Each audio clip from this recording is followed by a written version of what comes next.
Assalamualaikum warahmatullahi wabarakatuh. Waalaikumsalam warahmatullahi wabarakatuh. Alhamdulillah wassalatu wassalamu ala sayyidina Rasulillah sayyidina wa maulana Muhammad ibn Abdullah wa ala alihi wa sahbihi wa mawala. La haula wa la quwwata illa billah, amma ba'du. Bapak-bapak, ibu-ibu, saudara-saudara kaum muslimin rahimakumullah. Orang juga gitu, kalau hubungan suami istrinya sudah sah, diikat dengan akad nikah, tenang, anteng, nggak gerasak gerusuk, nggak kayak diubur-ubur maling, anteng aja. Dan yang ngintip juga buat cuek aja udah, biarin aja dia ngintip, capek sendirilah.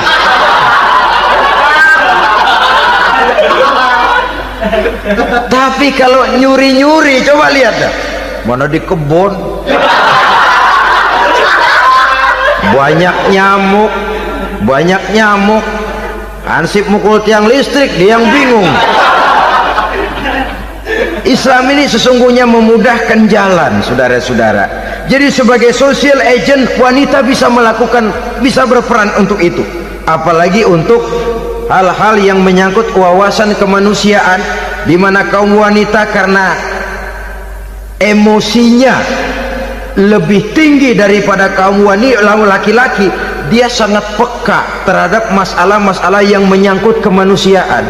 Hatinya mudah tergugah, perasaannya cepat terenyuh, dengan penderitaan dia cepat tergugah. Dia bisa menjadi social agent tanpa harus melupakan fungsi utama sebagai istri dan sebagai ibu dari anak-anaknya, sebagai istri dari suaminya. Saudara hadirin yang saya muliakan, dahulu Al-Quran pernah menceritakan betapa istri-istri pembesar di istana mewah di zaman Nabi Yusuf. Kalau istilah sekarang nyonya-nyonya jet set, nyonya-nyonya VIP, betapa mereka mau memporak-porandakan keimanan seorang pemuda seperti halnya Nabi Yusuf alaihi salam. Dan Nabi Yusuf kemudian ternyata tidak mau jadi gigolo yang kerjanya hanya menyenangkan wanita-wanita jet set kelas VIP ini tadi.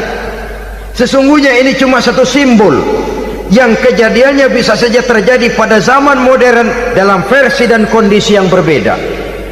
Namun bagaimanapun juga, wanita dengan peranannya sebagai social agent, sebagai penggerak masyarakat, sangat besar pengaruhnya dalam ikut mewarnai perkembangan suatu negara.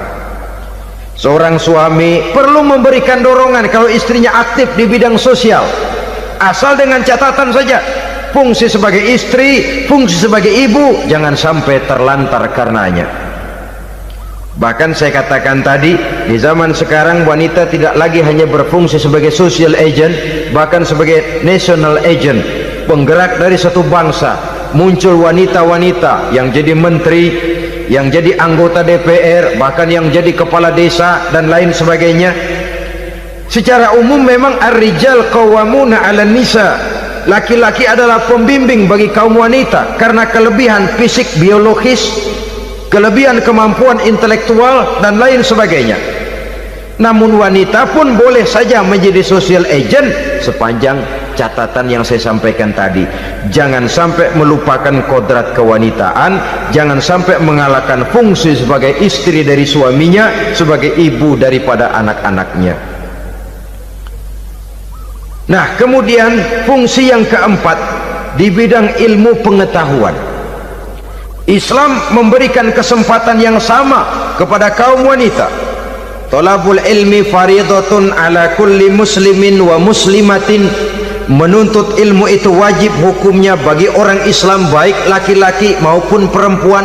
Sampai dibentuk kalimat pengecua khusus ini, muslimin wa muslimatin, bagi muslim laki-laki, bagi muslim perempuan. Dan alhamdulillah, kalau dulu di zaman Raden Ajeng Kartini nasib perempuan berada di balik pintu yang digembok rapat-rapat. Siklusnya berputar cuma sumur, dapur, kasur, kasur, sumur, dapur, dapur, sumur, kasur. Melingkar di situ-situ saja peranan kaum wanita. Memberontak jiwa Raden Ajeng Kartini, menuntut persamaan bahwa wanita berhak maju sama dengan laki-laki. Entah Islam sejak 14 abad yang lalu sudah mencanangkan ini, menuntut ilmu wajib bagi laki-laki dan perempuan. Assalamualaikum warahmatullahi wabarakatuh. Bismillahirrahmanirrahim. Alhamdulillahi rabbil alamin. Wassalatu wassalamu ala ashrafil anbiya'i wal mursalin wa ala alihi wa sahbihi ajma'in, amma ba'du. Saudara-saudara kaum muslimin rahimakumullah, salah satu dari misi Islam ialah mengangkat harkat dan martabat manusia yang sebelumnya dibedakan oleh warna kulit, oleh suku bangsa dan bahasa. Seluruhnya diikat dengan satu akidah, menghilangkan perbedaan akibat warna kulit, suku bangsa dan bahasa. Termasuk dalam upaya itu betapa Islam telah mengangkat harkat dan martabat kaum wanita. Maka pada pertemuan kali ini kita akan membicarakan tentang peranan wanita sepanjang pandangan agama. Sebelum Islam datang, nasib perempuan nyaris hanya berputar di segitiga saja. Dapur, sumur, kasur. Kasur, sumur, dapur. Seolah-olah wanita terpaut dengan 3 itu tadi. Seolah-olah wanita tidak bisa berbuat lebih banyak daripada itu. Bahkan di tengah masyarakat jahiliyah, bayi perempuan mendatangkan aib sehingga mereka lalu dikubur hidup-hidup. Maka datang Islam dengan tegas mencanangkan satu revolusi yang mengangkat harkat dan martabat kaum wanita. Nabi bersabda, "An-nisa'u imadul bilad, iza saluhat saluhal bilad, wa iza fasadat fasadal bilad." Wanita adalah tiang negara. Jikalau baik wanita, baiklah negara. Jikalau rusak wanita, hancurlah negara. Dalam berbagai ayat Al-Quranul Karim menjelaskan tentang wanita dan peranannya. Al-Quran bercerita tentang Siti Hawa. Al-Quran bercerita tentang anak perempuan Nabi Adam, Iklimah dan Labuda, yang menyebabkan Habil dan Qabil saling berbunuh-bunuhan. Al-Quran menceritakan bagaimana ibunya Nabi Musa mendapat wahyu untuk menghanyutkan anaknya di hilir sungai Nil. Al-Quran bercerita tentang Siti Maryam, ibu daripada Nabi Isa. Al-Quran bercerita tentang 2 putri Nabi Yusuf, yang akhirnya salah satunya menjadi istri daripada Nabi Musa. Pun Al-Quran bercerita tentang Ratu Balkis, seorang wanita yang menjadi penguasa di negeri Sabah, yang demikian besar pengaruhnya dan wawasannya.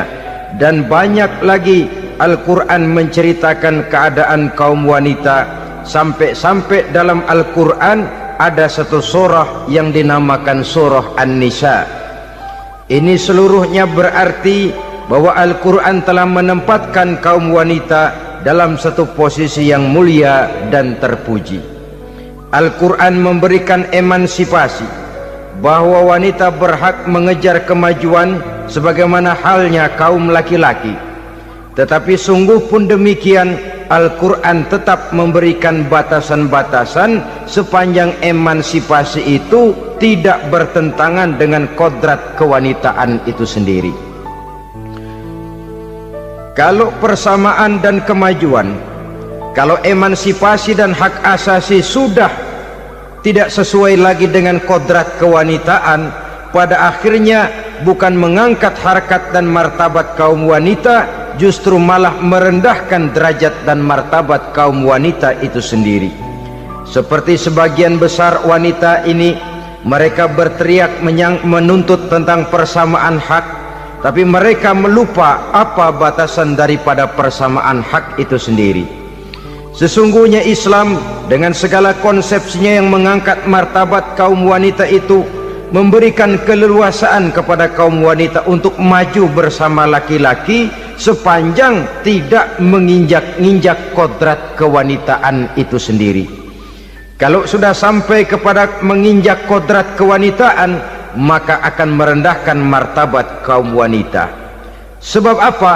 Secara fisik dan psikis agaknya memang laki-laki sudah ditakdirkan oleh Allah untuk menjadi pembimbing bagi kaum wanita. Walaupun tidak tertutup kemungkinan wanita tampil sebagai pemimpin, tetapi dari segi fisik biologis misalnya, laki-laki itu diciptakan kekar, kuat untuk memikul dan melaksanakan tugas-tugas yang berat. Sedangkan perempuan pada umumnya adalah lembut, ayu, lemot, denok, geboy, dan lain sebagainya. Maka kalau kita baca sejarah, Allah itu belum pernah mengutus rasul perempuan, semua rasul laki-laki. Sebab apa? Secara fisik biologis tugas kerasulan lebih dimungkinkan oleh seorang laki-laki. Tugas rasul itu berat, kadang-kadang perang, dicaci maki, berhadapan dengan ujung tombak, ujung pedang dan lain sebagainya. Makanya seluruh rasul laki-laki, dan Allah belum pernah mengutus rasul perempuan. Dari segi lain, perempuan itu banyak terhalang untuk melaksanakan ajaran agama. Misalnya 1 minggu dalam sebulan perempuan itu terkena cuti khusus, mengalami masa menstruasi, tidak sholat, tidak puasa, tidak melaksanakan ajaran agama yang tidak dibolehkan pada saat menstruasi itu. Kalau ada rasul perempuan, lalu saat malaikat akan menyampaikan wahyu, kebetulan rasulnya sedang wah, itu bisa balik lagi malaikat Jibril ke langit itu. Mau turun nyampein wahyu, balik lagi ke atas, ditegur, kenapa balik lagi Jibril? Rasulnya lagi head.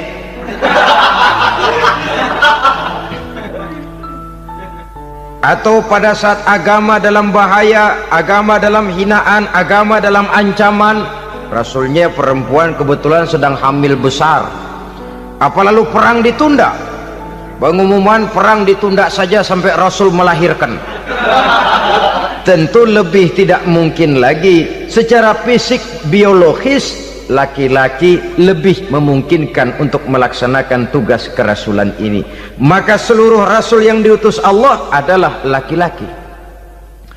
Saudara hadirin yang saya muliakan, sungguh pun demikian, Islam itu mengangkat martabat wanita sedemikian tinggi sebagai tiang negara yang menentukan jatuh dan bangunnya negara, yang ikut mewarnai bahkan menjadi warnanya suatu negara. Walaupun peranannya memang tidak begitu kelihatan, tapi sesungguhnya amat sangat menentukan.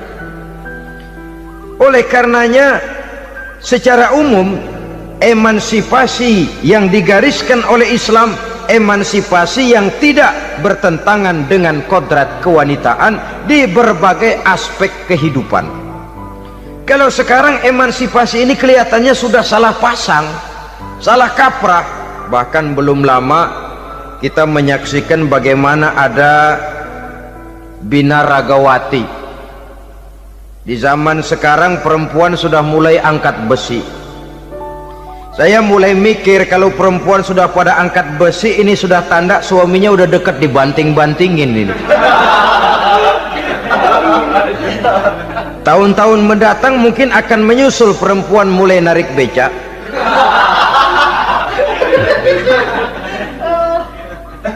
Nampaknya kan sudah tidak lagi mengindahkan kodratnya sebagai wanita. Ada olahraga yang hanya pantas dikerjakan oleh laki-laki.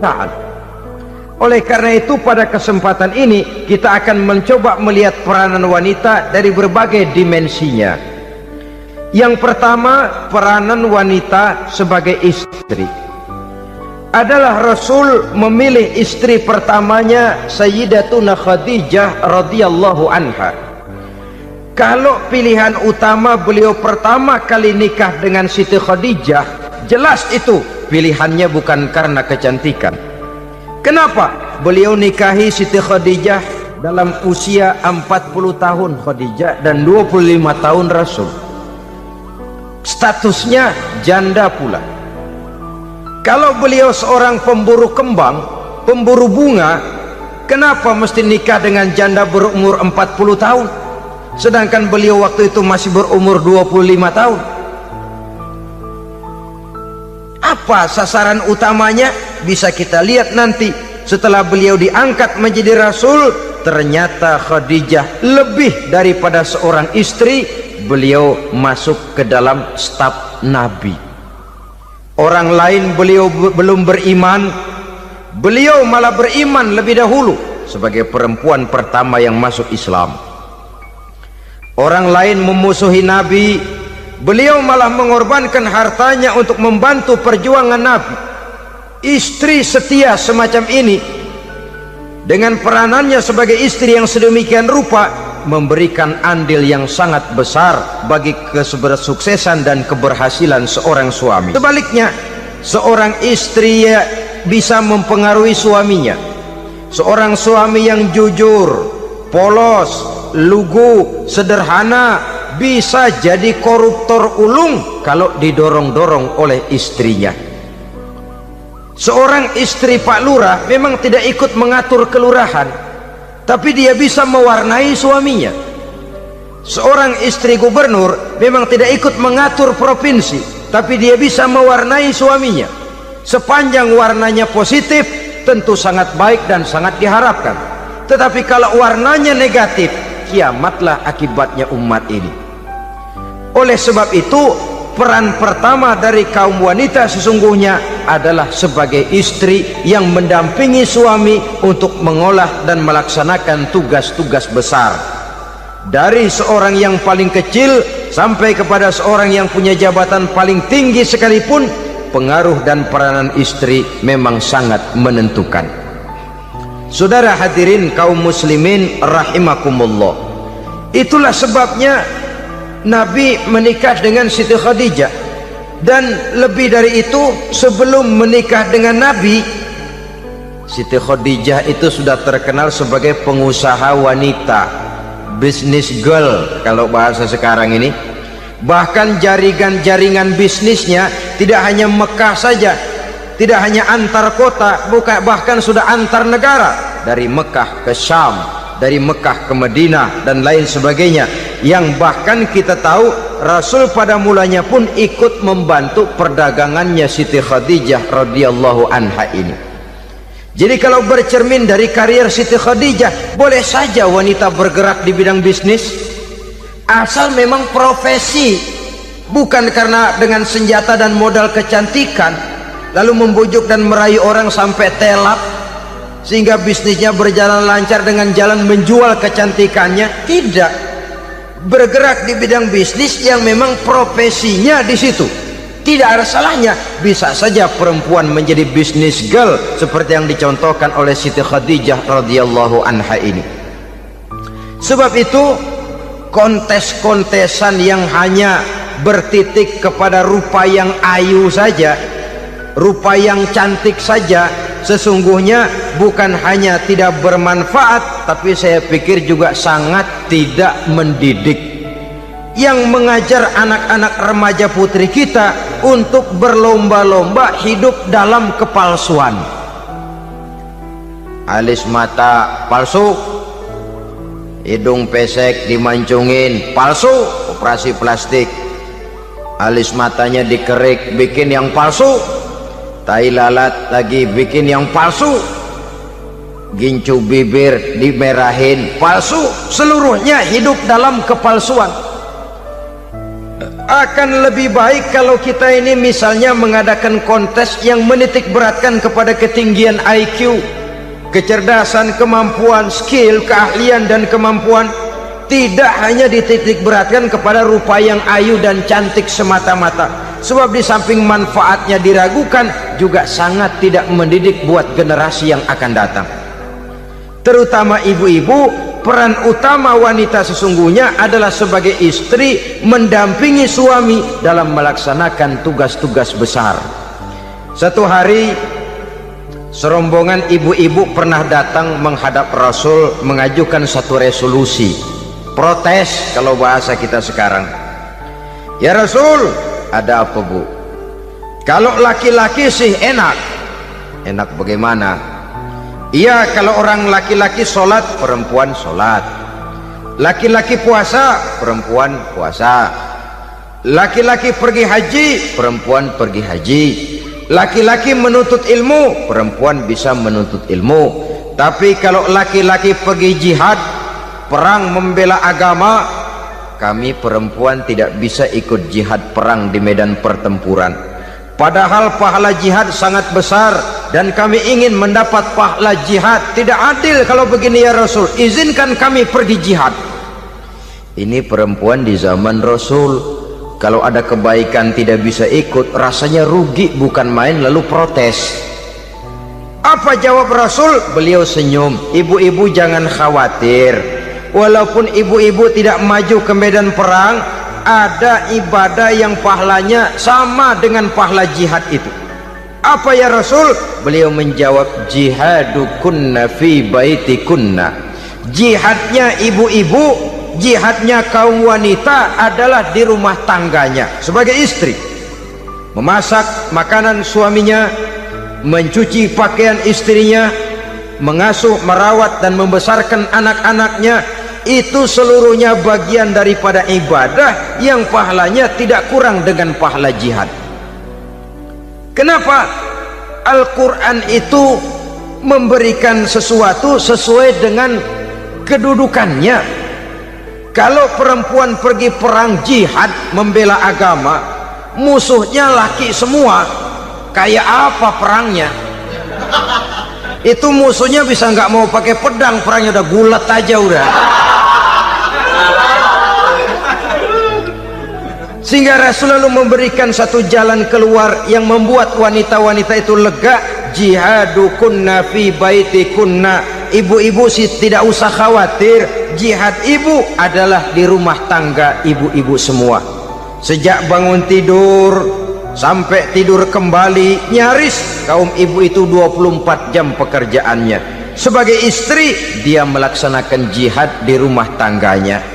Peranan wanita yang pertama adalah sebagai istri, yang walaupun tidak kelihatan dan menonjol seperti halnya laki-laki, tapi sangat mewarnai, bahkan menjadi warna dari tugas apapun yang dihadapi oleh suaminya. Dulu ada seorang orator, kalau pidato hebat bukan main. Kalau dia bernada gembira, semua orang senyum. Kalau dia bercerita tentang sesuatu yang sedih, satu masjid orang nangis. Orang tanya kepadanya, Pak, bisa pidato begitu hebat, siapa yang bikin? Ya saya sendiri. Istrinya dari belakang bilang, tidak, yang bikin pidatonya hebat saya. Kata suaminya, mana bisa, saya, kata istrinya. Kalau saudara tidak percaya, tunggu Jumat depan, dia khutbah Jumat, saya akan bikin khutbahnya tidak hebat, kata istrinya. Sudah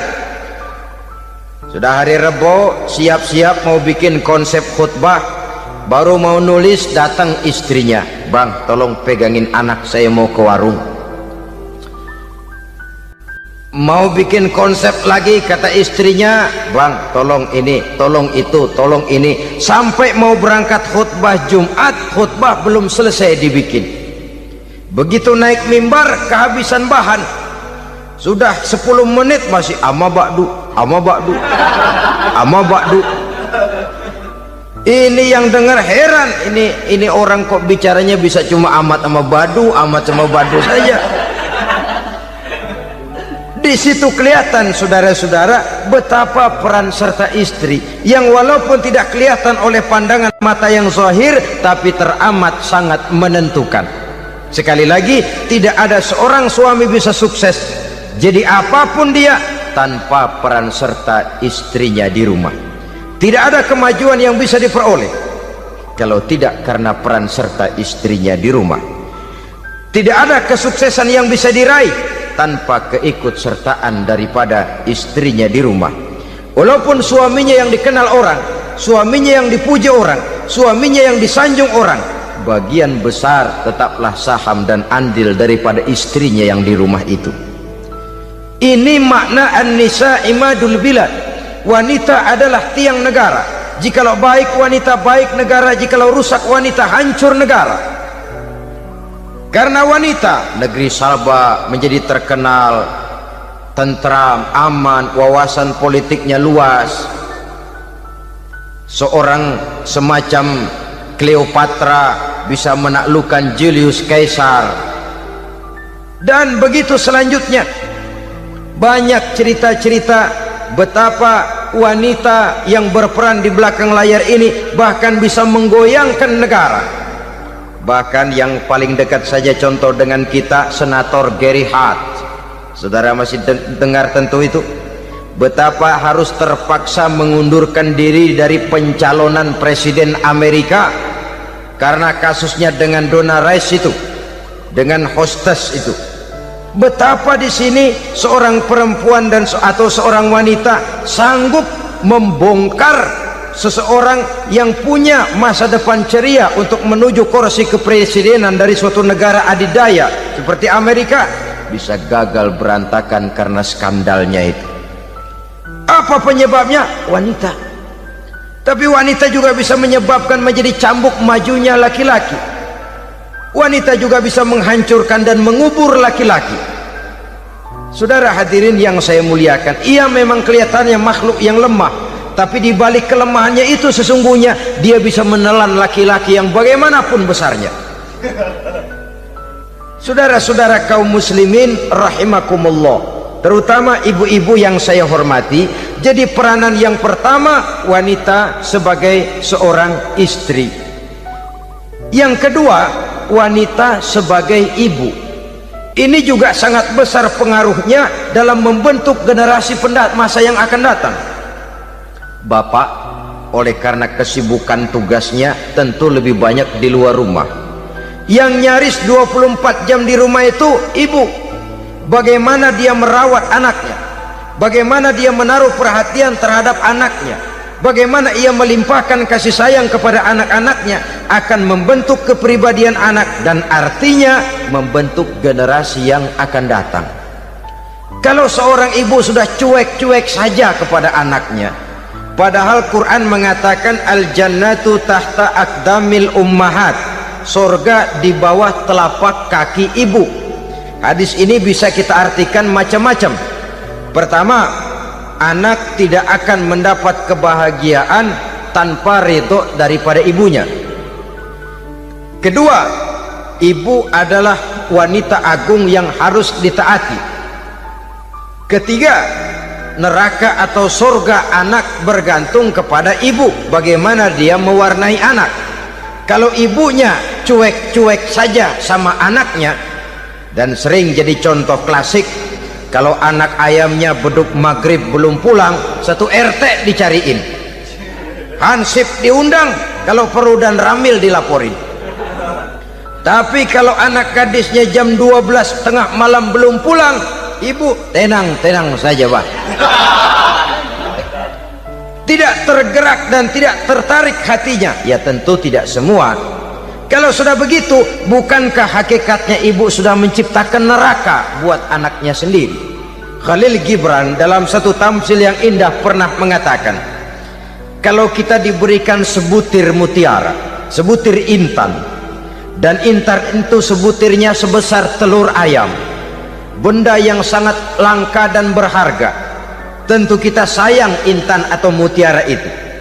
Kita jaga baik-baik, kita simpan dalam kotak, kotaknya kita kunci, kotak itu kita simpan di dalam lemari, lemarinya kita kunci lagi. Lemarinya ada di dalam kamar, kamarnya pakai pintu, pintunya kita kunci lagi. Kamar itu ada dalam rumah, rumahnya pakai pintu, dikunci lagi. Kemudian rumahnya pakai pintu gerbang besar, gerbangnya juga digembok lagi. Untuk menjaga intan itu jangan sampai hilang, begitu usaha kita berlapis-lapis. Dan intan itu sudah diberikan kepada kita, kata Khalil Gibran. Apa dia? Anak-anak yang diamanahkan Allah kepada kita. Itu intan-intan mahal, itu mutiara-mutiara pilihan yang dititipkan dan diamanahkan untuk kita jaga sebaik-baiknya. Haruskah dia sia-sia di tangan kita? Haruskah dia merana jatuh di tangan ibu yang tidak punya tanggung jawab?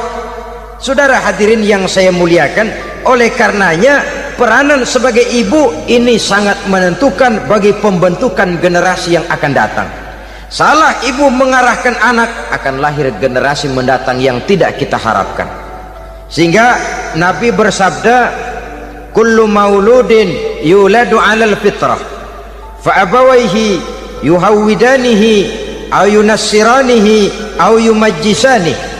Setiap bayi dilahirkan dalam keadaan suci, setiap bayi dilahirkan dalam keadaan bersih, tidak punya dosa. Islam tidak mengenal dosa warisan. Semua saja bayi lahir dalam keadaan suci dan bersih. Kalau demikian lalu bagaimana? Kata Nabi, ibu bapaknya lah yang kelak akan menjadikan anak itu sebagai Yahudi, yang kelak menjadikan itu anak itu sebagai Nasrani, atau menjadikan anak itu sebagai Majusi. Ibu bapaknya yang mewarnai anak. Ibaratnya anak itu kertas putih, mau ditulis tinta hijau warnanya hijau, mau ditulis tinta merah warnanya merah, mau ditulis tinta hitam pun warnanya hitam. Oleh karena itu pembentukan anak yang soleh secara mental sesungguhnya sudah diwarnai oleh kebiasaan ibu bapak dalam pergaulan di rumah tangganya secara mental. Sehingga dengan demikian saudara-saudara, salah kaprah ibu dalam mengarahkan anak-anaknya akan melahirkan generasi penerus yang sungguh-sungguh tidak kita harapkan, dan pada gilirannya akan membahayakan perkembangan bangsa dan negara, membahayakan kita sebagai suatu umat. Apalagi sekarang ini masih banyak orang-orang muslim, orang-orang tua muslim yang kadang-kadang menyekolahkan anaknya di sekolah yang membahayakan akidahnya, mematikan imannya, menghancurkan tauhidnya.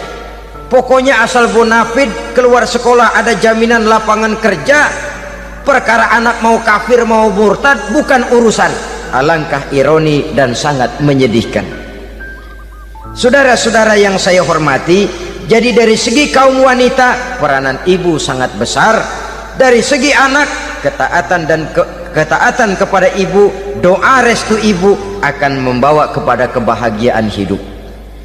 Doa ibu mustajabah, kutukan ibu manjur. Beberapa hikayat dan riwayat menjadi contoh dan tamsil buat kita betapa tidak ada satu kebahagiaan di dunia ini yang bisa ditegakkan tanpa doa restu daripada ibu. Pantas kalau dalam Al-Quran ada ummul kitab, ibunya atau induknya kitab. Tiap negara punya ibu kota, bapak kota tidak ada. Lalu lagi wawasan Nusantara disebut ibu pertiwi, bapak pertiwi kemana tahu. Saudara hadirin yang saya muliakan, lalu dalam peringatan hari-hari besar nasional ada yang namanya Hari Ibu. Hari bapak nggak pernah diperingati. Ada Hari Ibu, dan ibu itu pun ada Ibu Kartini, ada Ibu Dewi Sartika, dan macam-macam lagi yang seluruhnya merupakan refleksi dan gambaran betapa peranan kaum wanita di dalam kehidupan ini yang memang banyak mewarnai dan menjadi warna dari suatu kegiatan. Saudara-saudara kaum muslimin rahimakumullah, apabila yang pertama tadi kita melihat peranan kaum wanita sebagai istri, betapa ia berpengaruh besar dalam ikut menunjang keberhasilan dan kesuksesan suaminya. Kemudian pada peranannya yang kedua, wanita sebagai ibu di rumah tangga, betapa ia ikut membentuk, mempengaruhi, mewarnai dan membimbing kepribadian anak sebagai generasi penerus. Maka pada peranan yang ketiga ini kita akan melihat wanita sebagai social agent, sebagai penggerak kegiatan sosial di berbagai bidang kehidupan. Apakah itu bernama majelis taklim, apakah itu bernama perkumpulan dan yayasan-yayasan kemanusiaan, organisasi-organisasi yang bergerak di bidang pendidikan, bahkan di zaman sekarang bukan hanya menjadi penggerak sosial, bahkan sudah banyak kaum wanita yang menggerakkan satu bangsa. Dunia mengenal Margaret Thatcher, dunia mengenal Indira Gandhi, dunia mengenal Bandara Naike, dunia mengenal Corazon Aquino, dunia mengenal Golda Meir dulu itu dari Israel, dunia mengenal Imelda Marcos yang ambisius tapi yang kemudian melangkah kepada jalan yang negatif dari tujuan semula. Ini bukan hanya sekedar social agent, tapi bahkan sudah mengarah kepada menggerakkan dan mewarnai suatu bangsa. Islam membuka pintu ke arah itu. Wanita duduk dan berfungsi sebagai social agent, mengurus berbagai macam perkumpulan yang bertujuan kepada kebajikan, menyantuni yatim piatu, memelihara kesehatan, menyayangi binatang, memelihara kelestarian lingkungan dan lain sebagainya. Islam membukakan pintu sepanjang peranan sebagai istri dan sebagai ibu tidak diabaikan. Ini sebab yang utama, salah seorang perempuan, kaum wanita, kalau terlalu aktif berorganisasi, terlalu aktif bermasyarakat, terlalu aktif dalam berbagai macam perkumpulan, lalu melupakan tugas utamanya sebagai istri dari suaminya, sebagai ibu dari anak-anaknya. Ibu asik rapat sana rapat sini, anak tidak pernah diajak rapat, akhirnya si anak bikin perkumpulan sendiri, rapat menurut versi mereka, sehingga akibatnya yang timbul anak merasa kurang diperhatikan oleh ibunya. Ngaji bagus, tapi kalau sepanjang hari ngaji saja, suami pulang mau makan tidak ada makanan, mau berganti pakaian belum lagi ditriska pakaiannya, tentu ini melupakan fungsi yang utama.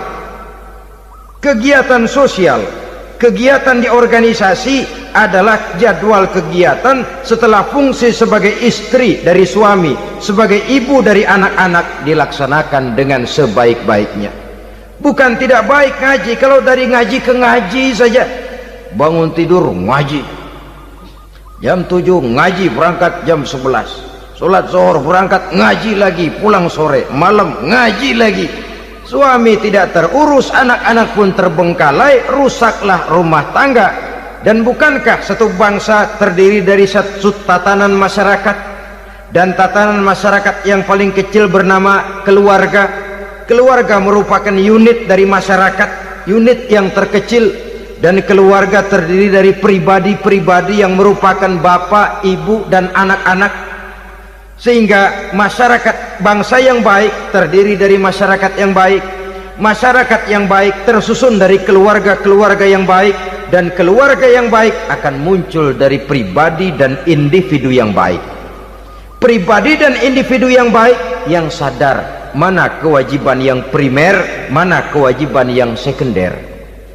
Sebagai social agent, dia lalu mawas diri dengan tetap mempertimbangkan kodrat kewanitaannya itu tadi. Saya ikut prihatin kalau ada perempuan main sepak bola, dan saya yakin betul kalau perempuan main sepak bola, yang nonton pasti bukan nonton bola. Ya mungkin bola juga, tapi bola yang mana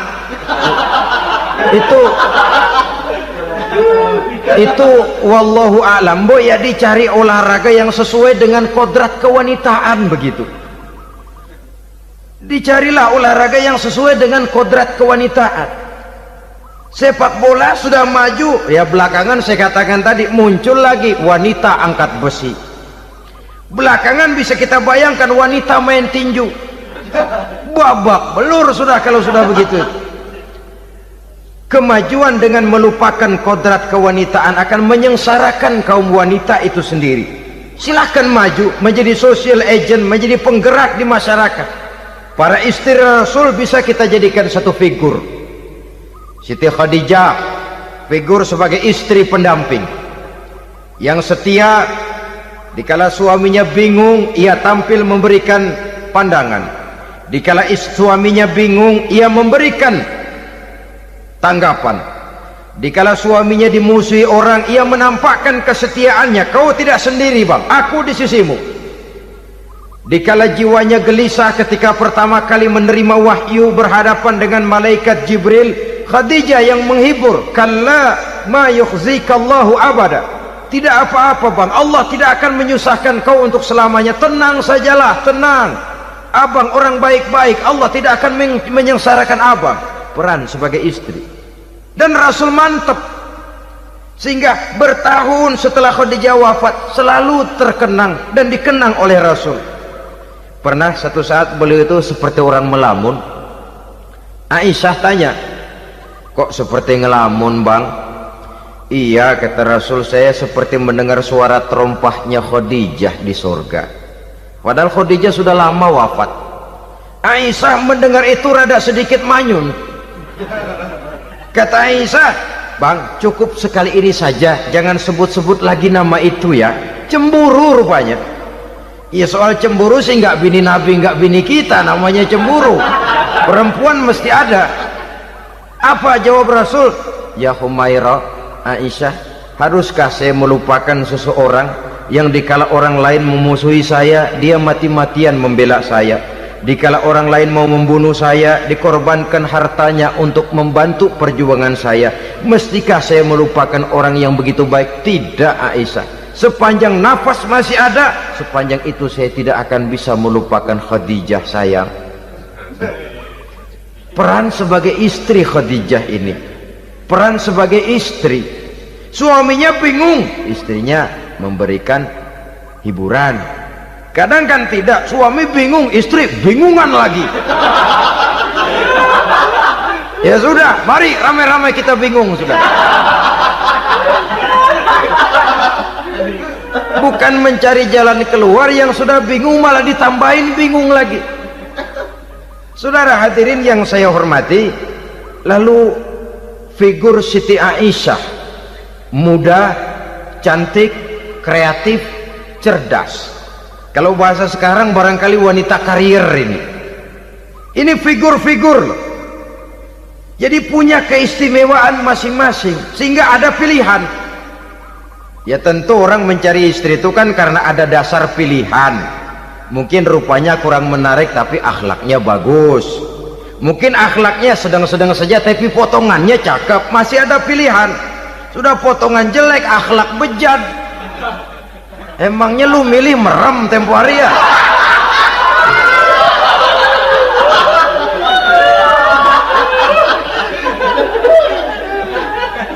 Sudah nggak ada pilihan apa-apa.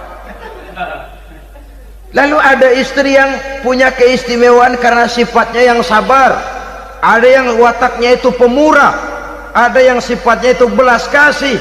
Pendeknya, dari istri-istri Rasul kita bisa menemukan figur-figur wanita teladan. Sehingga keliru kalau kaum orientalis barat mengatakan Rasulullah itu katanya sesungguhnya adalah seorang seks mania, istrinya banyak. Oh ini memang bajingan ini orientalis ini.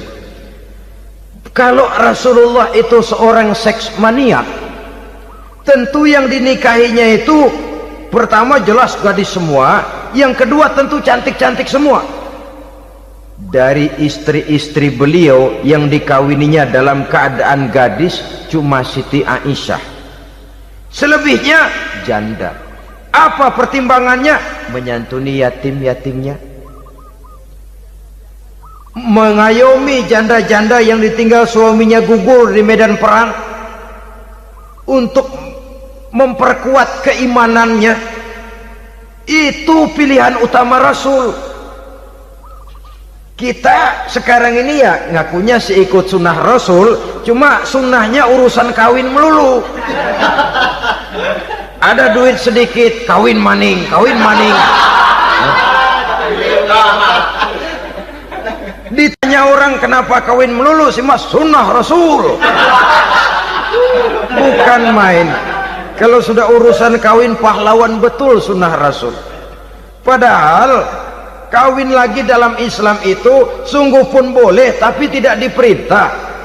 Tidak diperintah, memang cuma boleh. Itu kalau dalam pesawat itu cuma semacam emergency exit lah ya, yang tidak boleh sembarang waktu bisa dibuka. Kalau memang sanggup berlaku adil, tafadhol. Kalau tidak, satu juga nggak habis. Lagian saya kira perempuan itu kan cuma perbedaan rupa saja, perbedaan selera saja. Seperti singkong dengan sate, bedanya kan cuma di tenggorokan. Kalau sudah masuk ke perut, kenyangnya kan sama. Perempuan cuma berbeda dalam selera, rasanya barangkali ya, barangkali.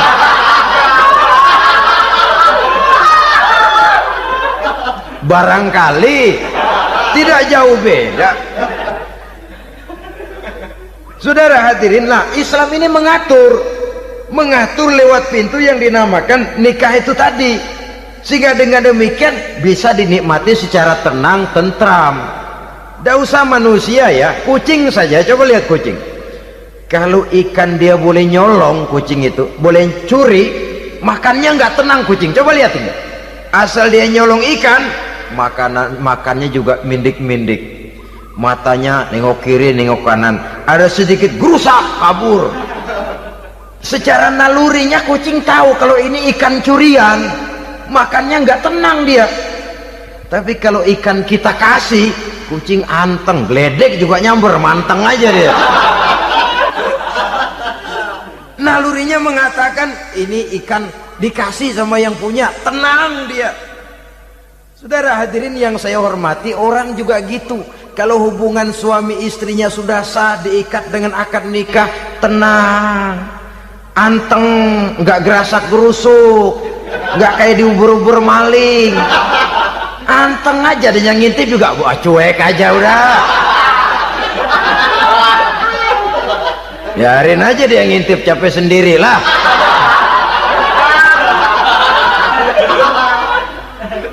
Tapi kalau nyuri-nyuri, coba lihat dah, mana di kebun banyak nyamuk, hansip mukul tiang listrik, dia yang bingung. Islam ini sesungguhnya memudahkan jalan, saudara-saudara. Jadi sebagai social agent, wanita bisa melakukan, bisa berperan untuk itu, apalagi untuk hal-hal yang menyangkut wawasan kemanusiaan, di mana kaum wanita karena emosinya lebih tinggi daripada kaum laki-laki, dia sangat peka terhadap masalah-masalah yang menyangkut kemanusiaan. Hatinya mudah tergugah, perasaannya cepat terenyuh, dengan penderitaan dia cepat tergugah. Dia bisa menjadi social agent tanpa harus melupakan fungsi utama sebagai istri dan sebagai ibu dari anak-anaknya, sebagai istri dari suaminya. Saudara hadirin yang saya muliakan, dahulu Al-Quran pernah menceritakan betapa istri-istri pembesar di istana mewah di zaman Nabi Yusuf, kalau istilah sekarang nyonya-nyonya jet set, nyonya-nyonya VIP, betapa mereka mau memporak-porandakan keimanan seorang pemuda seperti halnya Nabi Yusuf alaihi salam. Dan Nabi Yusuf kemudian ternyata tidak mau jadi gigolo yang kerjanya hanya menyenangkan wanita-wanita jet set kelas VIP ini tadi. Sesungguhnya ini cuma satu simbol yang kejadiannya bisa saja terjadi pada zaman modern dalam versi dan kondisi yang berbeda. Namun bagaimanapun juga, wanita dengan peranannya sebagai social agent, sebagai penggerak masyarakat, sangat besar pengaruhnya dalam ikut mewarnai perkembangan suatu negara. Seorang suami perlu memberikan dorongan kalau istrinya aktif di bidang sosial, asal dengan catatan saja, fungsi sebagai istri, fungsi sebagai ibu, jangan sampai terlantar karenanya. Bahkan saya katakan tadi, di zaman sekarang wanita tidak lagi hanya berfungsi sebagai social agent, bahkan sebagai national agent, penggerak dari satu bangsa. Muncul wanita-wanita yang jadi menteri, yang jadi anggota DPR, bahkan yang jadi kepala desa dan lain sebagainya. Secara umum memang ar-rijal qawwamuna 'alan nisa. Laki-laki adalah pembimbing bagi kaum wanita karena kelebihan fisik biologis, kelebihan kemampuan intelektual dan lain sebagainya. Namun wanita pun boleh saja menjadi social agent sepanjang catatan yang saya sampaikan tadi. Jangan sampai melupakan kodrat kewanitaan, jangan sampai mengalahkan fungsi sebagai istri dari suaminya, sebagai ibu daripada anak-anaknya. Nah, kemudian fungsi yang keempat di bidang ilmu pengetahuan. Islam memberikan kesempatan yang sama kepada kaum wanita. Thalabul ilmi faridatun ala kulli muslimin wa muslimatin. Menuntut ilmu itu wajib hukumnya bagi orang Islam, baik laki-laki maupun perempuan. Sampai dibentuk kalimat pengecuali khusus ini, muslimin wa muslimatin, bagi muslim laki-laki, bagi muslim perempuan.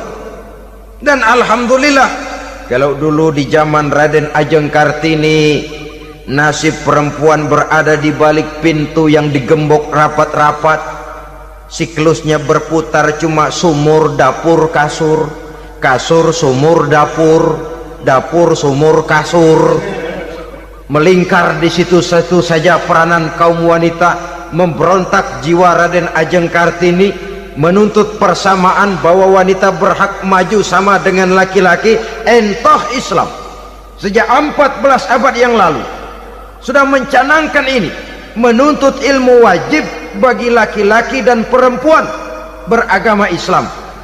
Orang Islam baik dia laki-laki, baik dia perempuan, wajib menuntut ilmu. Ilmu dalam artian umum, tidak hanya sekedar fikih tauhidnya, ya di bidang kedokteran, di bidang teknik, di bidang hukum dan lain sebagainya. Ini yang perlu dibanggakan. Kalau perlu, ini yang perlu diadakan kontes IQ. Wanita yang paling berprestasi di bidang ilmiah, wanita yang punya prestasi di bidang menjaga kelestarian lingkungan hidup, wanita yang punya prestasi menggerakkan sosial, menyantuni yatim piatu, memelihara kesehatan. Adakan kontes macam itu untuk mendorong. Ini enggak, kalau kontes yang diukur betis, bibir, pinggul, payudara, lubang hidung, ukur sekalian kita. Apa manfaatnya dan apa unsur pendidikan yang ada di dalamnya? Tidak menguntungkan, tidak mendidik, dan tidak membawa manfaat. Kecuali lalu yang timbul pola hidup konsumen, pola hidup konsumer, pola hidup yang material, pola hidup yang pola hidup yang gemerlapan. Ya, kalau oleh anak-anak muda yang terjangkau. Kalau tidak, dia hanyut ditelan mimpinya. Dia ingin bergaya hidup jet set, sementara dia dihadapkan oleh kenyataan bahwa dia tinggal di kampung, ibu bapaknya orang kampung, dan lain sebagainya. Jiwanya berontak, terjadilah kegalauan, terjadilah kerancuan, terjadilah komplikasi, perang di batin antara keinginannya dengan lingkungan nyata yang dihadapinya. Dan kalau sudah ada gejala semacam itu, penyakit-penyakit kejiwaan akan mudah muncul. Ini gejala terutama buat orang-orang yang tinggal di daerah transisi.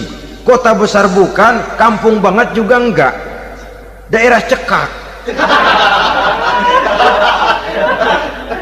Akibatnya gayanya ya sering gaya enggak karu-karuan, gaya kepalang tanggung jadinya.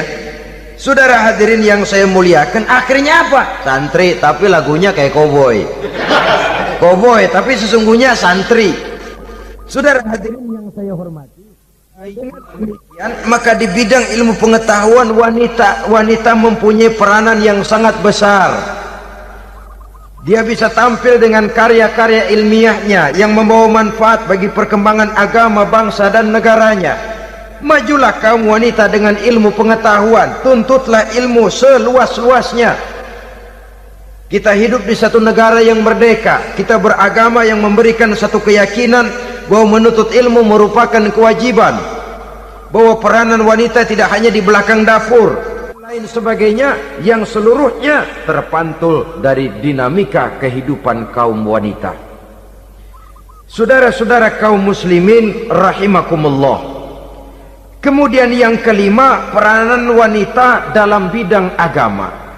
Kita bersyukur sekarang ini gejalanya dimanapun pengajian, biasanya lebih ramai pengajian ibu-ibu dari bapak-bapak. Peringatan hari-hari besar keagamaan, biasanya lebih ramai ibu-ibu daripada bapak-bapak. Pengajian ibu lebih ramai, padahal kalau bicara sibuk, lebih sibuk ibu daripada bapak misalnya. Kalau sudah pengajian bapak-bapak, biasanya pengajiannya ramai cuma 3 giliran itu: pembukaan, maulid, penutupan.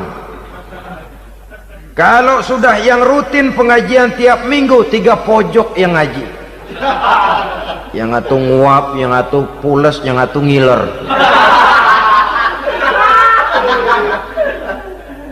Saudara hadirin yang saya muliakan, ada badan kontak majelis taklim yang merupakan wadah daripada kegiatan ibu-ibu.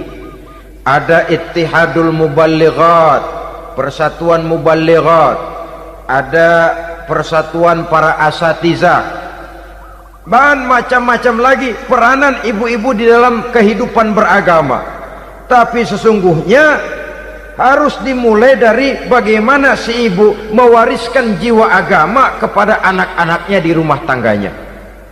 Kalau itu gagal, dia mau melangkah ke masyarakat, dia sudah gagal sejak awal sesungguhnya. Keberhasilannya dia menata masyarakat akan mengakibatkan dia nanti bernasib seperti Nabi Nuh, berhasil mengajak beberapa orang kafir mengikuti ajarannya, tapi gagal mengislamkan putranya sendiri Kan'an. Bukan tidak berusaha, tapi memang Allah sudah menghendakinya sedemikian untuk menjadi contoh buat kita semua.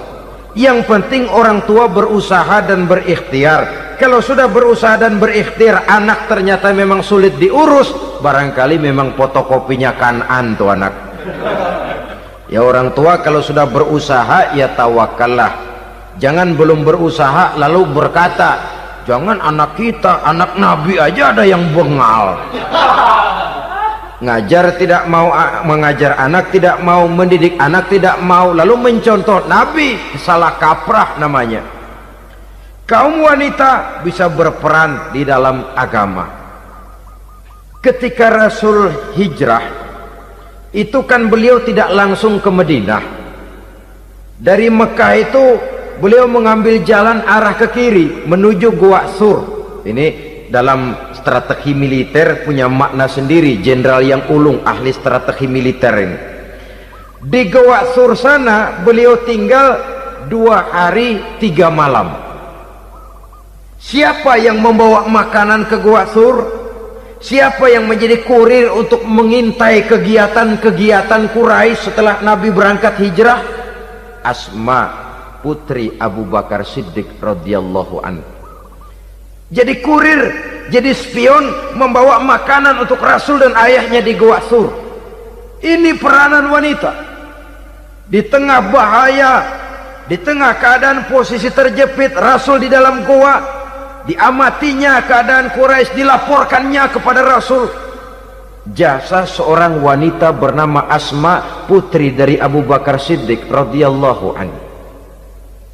Rabi'atul Adawiyah, seorang sayyidah sufiyah, ahli tasawuf yang terkenal dengan ajaran cintanya kepada Tuhan.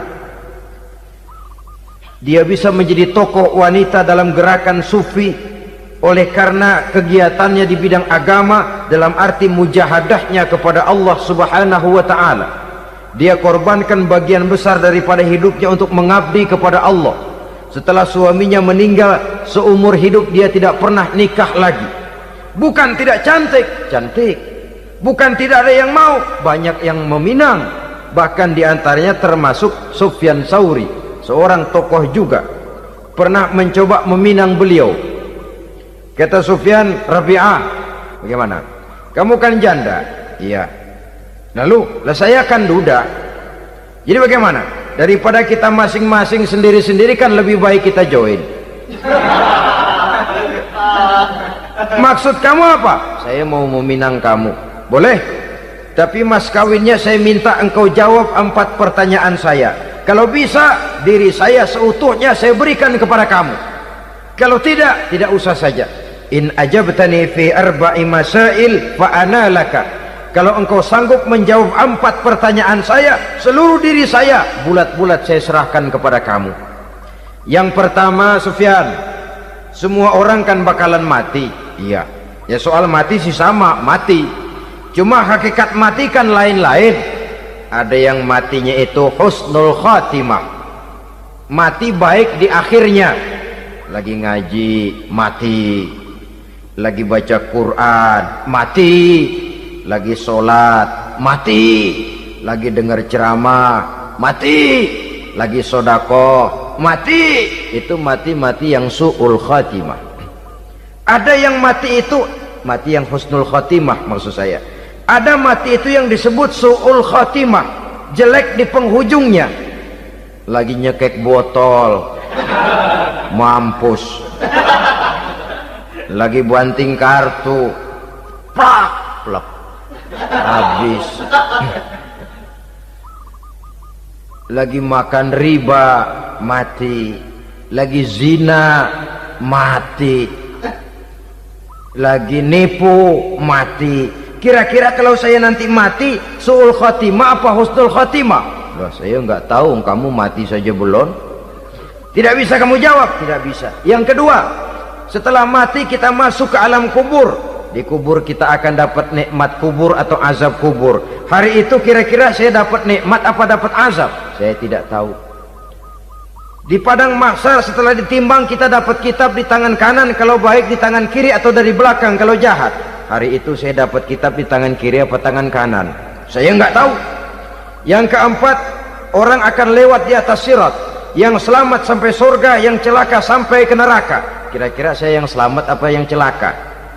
Wah, kata Sofyan, gua nggak tahu, udah butak dah lempangan itu deh. Kalau kau tidak tahu, Sofyan, tidak bisa jawab 4 pertanyaan ini, maaf saja, lamaranmu saya tolak dan saya tidak akan nikah. Ini yang saya khawatir. Maka dia terkenal sebagai Sayyidah Sufiyah, tokoh wanita dalam dunia sufi. Dan artinya wanita bisa berperan banyak dalam bidang agama, sebagai pengasuh majelis taklim, sebagai pengasuh yatim piatu, sebagai gerakan-gerakan keagamaan yang positif dan lain sebagainya. Ini dimungkinkan karena Islam menunjang harkat dan martabat kaum wanita. Maka majulah kaum wanita Islam Indonesia dengan tetap menjaga kodrat kewanitaannya. Saudara-saudara kaum muslimin rahimakumullah, sekian dulu jumpa kita kali ini. Mudah-mudahan yang saya sampaikan dari hadis riwayat Imam Tabrani ini menjadi bahan introspeksi buat kita semua. Tidak akan seorang muslim jatuh 2 kali di tempat yang sama. Semua merupakan pelajaran untuk kita jadikan introspeksi guna menata hari esok yang lebih baik daripada hari ini.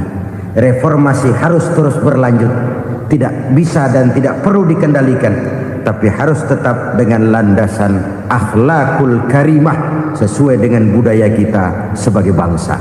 Terima kasih atas perhatian saudara. Mohon maaf atas segala kekurangan. Jumpa lagi lain kesempatan insyaallah. Usikum wa nafsi bitaqwallah. Wassalamualaikum warahmatullahi wabarakatuh.